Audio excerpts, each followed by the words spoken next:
આ તરફ અમદાવાદમાં સરકારી કચેરીઓ પર વાલીઓને વિદ્યાર્થીઓની લાંબી કતાર લાગી છે। કોલેજમાં એડમિશન માટે નોન ક્રિમિલિયર સહિત જરૂરી ડોક્યુમેન્ટ માટે અરજદારોની ભીડ જોવા મળી છે। રિઝલ્ટ આવ્યા બાદ એડમિશન પ્રક્રિયા શરૂ થતા સરકારી કચેરીઓએ ભીડ ઉમટી છે। વાલીઓએ સર્ટિફિકેટ મેળવવા માટે હજુ પણ 5 દિવસ રાહ જોવી પડશે।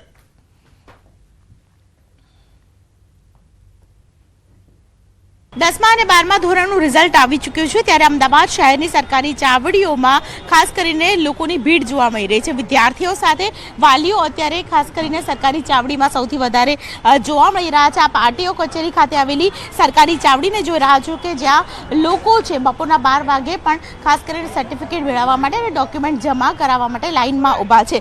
ગુજરાત યુનિવર્સિટીની અંદર એડમિશન લેવું હતું તો એના માટે નોન ક્રિમિનલ સર્ટિફિકેટ એમને માગ્યું તો અમે એના માટે અહીંયા આવ્યા હતા સવારથી। તો અમે ત્યાં ફોર્મ લીધું, ફોર્મ ભર્યું અને પછી ત્યાંથી અહીંયા જે સોગંદનામું કરવાનું હોય અને પછી જે 2-3 બીજા સહી સિક્કા કરવાના એ પછી અમે ત્યાંથી અમને એક સ્લીપ મળી જે અમને એવું કીધું કે 18 તારીખે તમને આનું રિલીઝ થશે।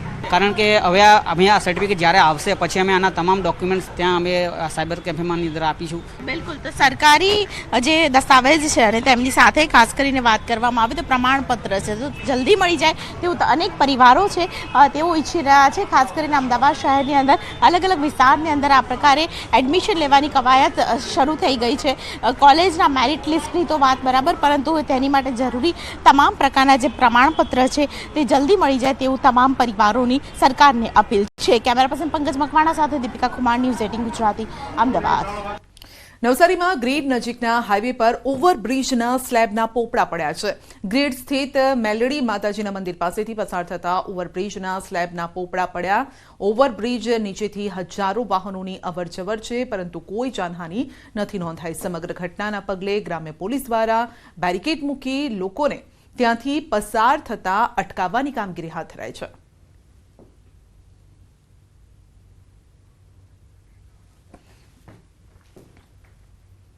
તો ધારીના ગ્રામ્ય વિસ્તારમાં સિંહના આટાફેરા છે। એક સાથે 10 થી વધુ સિંહનું ટોળું જોવા મળ્યું છે। સિંહણ અને બાળ સિંહનું આ ટોળું છે તેઓ લટાર મારતા જોવા મળ્યા છે। રસ્તો પસાર કરી રહેલું સિંહનું ટોળું મોબાઈલના કેમેરામાં કેદ થયું છે। સિંહના ટોળાનો વિડીયો સોશિયલ મીડિયામાં વાયરલ થઈ રહ્યો છે।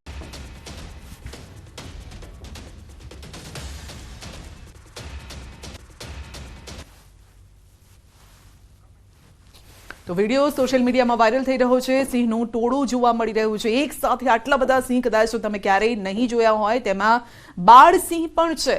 તો આખો પરિવાર છે, કદાચ 1 થી 2 પરિવાર આ હોઈ શકે છે તેવું લાગી રહ્યું છે, કારણ કે નાના જે બચ્ચા છે તેની સંખ્યા અહીંયા વધુ જોવા મળી રહી છે। કદાચ ત્યાંથી પસાર થતા કોઈ વ્યક્તિએ તેના મોબાઈલના કેમેરામાં આ વિડીયો લીધો હોય તેમ લાગી રહ્યું છે। તો એક સાથે આટલા સિંહ લગભગ ક્યારેય જોવા નથી મળતા। 5 થી 7 તમે જોયા હશે, પરંતુ એક સાથે આપ ગણી શકો છો કે 10 થી પણ વધારે આ સિંહ છે અને તેમાં બાળકોની સંખ્યા વધારે છે। યુવાનો માટે ચિંતાજનક સમાચાર છે। યુવાનોમાં હાર્ટ એટેક બાદ બ્રેઇન સ્ટ્રોકનો ખતરો વધ્યો છે। કોવિડ પહેલાની સરખામણીમાં બ્રેઇન સ્ટ્રોકના કેસ ડબલ થયા છે।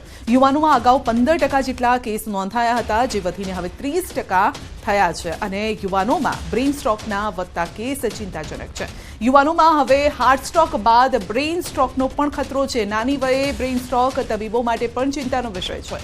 કોરોના બાદ બ્રેઇન સ્ટ્રોકના કેસ સિવિલ હોસ્પિટલમાં પણ નોંધાયા। તબીબોએ યુવાનોમાં વધતા સ્ટ્રેસને બ્રેઇન સ્ટ્રોકનું કારણ બતાવ્યું છે અને થોડીવાર માટે આંખોમાં અંધાપો આવવો તેમજ ચક્કર આવે, બીપી ચેક કરવાની સલાહ તબીબો આપી રહ્યા છે।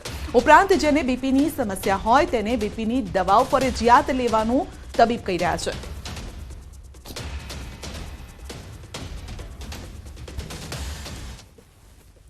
છેલ્લા કેટલાક વખતથી જે યુવાનોમાં સ્ટ્રેસ અને એના કારણે જે હાઇપરટેન્શન એટલે કે બ્લડ પ્રેશર વધી રહ્યું છે એ એક મેઇન રીઝન છે।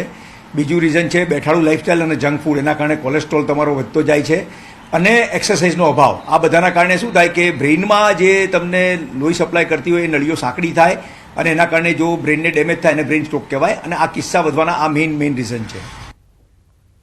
હાર્ટ એટેકથી વધુ એકનું મોત થયું છે। વલસાડમાં ડીજે સંચાલકનું હાર્ટ એટેકથી મોત થયું છે। 55 વર્ષીય રાકેશ નગરકર ઘરે આરામ કરતા હતા અને તેવા સમયે જ હાર્ટ એટેક આવ્યો। સારવાર માટે કસ્તુરબા હોસ્પિટલમાં તેમને ખસેડવામાં આવ્યા। પીએમ રિપોર્ટ બાદ મૃત્યુનું સાચું કારણ બહાર આવશે।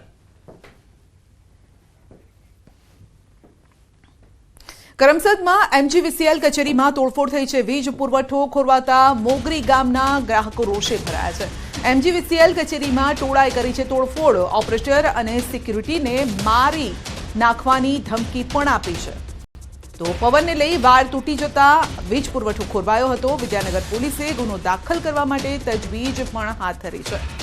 તો MGVCL કચેરી જઈ અને તોડફોડ કરવામાં આવી છે. કેટલાક લોકો દ્વારા તોડફોડ કરાઈ છે.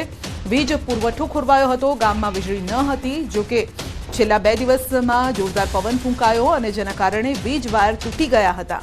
જોકે તે વીજ પુરવઠો પૂર્વવત ન થતા લોકો રોષે ભરાયા.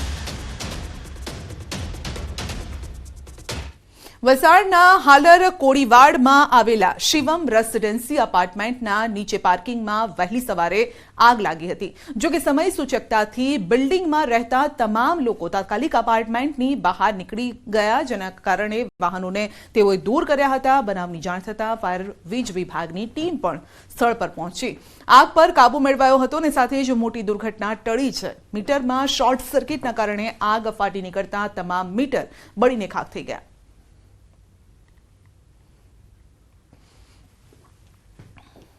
સુરતના પાંડેસરામાં બાળકીઓ સાથે અડપલા કરનાર આરોપીની ધરપકડ કરાઈ છે. પાંડેસરામાં બિલ્ડિંગમાં રહેતી 3 બાળકીઓ સાથે શારીરિક અડપલા કર્યા છે. પાંડેસરા પોલીસે વિજય ભગવાનભાઈ ઇંગળેને ઝડપી પાડ્યો છે. પોલીસે ગુનો નોંધી આરોપીની ધરપકડ કરીને તપાસ હાથ ધરી છે. વડોદરામાં ચેઇન સ્નેચિંગના 2 આરોપી ઝડપાયા છે. વૈભવ જાધવ અને ભાવિન પંડ્યા નામના યુવકો અલગ અલગ શહેરોમાં જઈ અછોડા તોડી ગોવા જઈ મોજ શોખ કરતા હતા. 2 આરોપીએ જૂનાગઢ, રાજકોટ, કેશોદ, સુરત બાદ વડોદરામાં અછોડા તોડી અને તેઓ ફરાર થયા, જેઓ પોલીસ પકડથી બચવા સુરતના ગેસ્ટ હાઉસમાં રહેતા હતા. અને આરોપી વૈભવ અને ભાવિન ગુનાહિત ઇતિહાસ ધરાવે છે. બંને આરોપીઓની પૂછપરછમાં સેંકડો ગુના નોંધાયેલા છે. વૈભવ સામે 15 તથા ભાવિન સામે 10 જેટલા ગુના નોંધાયેલા છે. પોલીસે બંને આરોપીઓને ઝડપી 3 અછોડા, 2 બાઇક, 2 મોબાઈલ પણ કબજે કર્યા છે.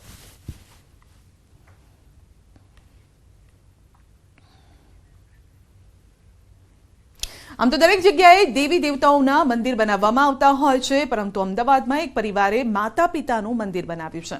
અમદાવાદના અંજલી 4 રસ્તા નજીક યોગેશ્વર પાર્ક સોસાયટીમાં રહેતા હરેશ શાહે સિદ્ધ કરી બતાવ્યું છે કે માતા પિતાથી મોટું કોઈ જ નથી. આપણે ગમે તે કરી લઈએ, પરંતુ મા બાપનું ઋણ ચૂકવી ન શકીએ. કદાચ માતા પિતાનું મંદિર બનાવીને આ ઋણ મહદઅંશે ચૂકવી શકાય તેવું માનનારા હરેશભાઈનું કહેવું છે કે તેમની જોડે બધું જ છે, પરંતુ માતા પિતાની ખોટ પૂરી કરવા ઘરમાં વડીલોની હાજરી અનુભવી શકાય તે માટે તેમણે ઘરમાં માતા પિતાનું મંદિર બનાવ્યું છે.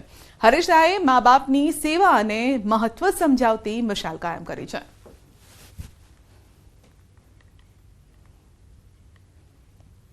અમે બેન એવું માનીએ છીએ અંગત રીતે, બહુ ફ્રેન્કલી. હું તો પહેલેથી એવું જ માનું છું. જિંદગીમાં મા બાપ કદી સ્વર્ગે જતા જ નથી. હંમેશા મા બાપ આપણા દિલમાં હોય. તમે સદેહે કદાચ ન હોય, પણ મારી આપણી પાસે જ. આજે મને પૂછો તો મને એમ થાય કે મારા મા બાપ તો છે જ ને, ઘરમાં જ છે, હજી એ બેઠા, બહાર તો બેઠા છે. ઘણું બધું વિચાર્યું આપણે કે મા બાપને તો આપણે કદી જોયા નથી, પણ મા બાપને જ્યારે જોયા ના હોય ત્યારે વાત એવી આવે કે ખરેખર ઈશ્વર ક્યાં છે. તો ઈશ્વરને આપણે જોયા નથી, ત્યારે જે આપણા ઘરમાં જે મા બાપ છે એ મા બાપ જ આપણા ઈશ્વર છે.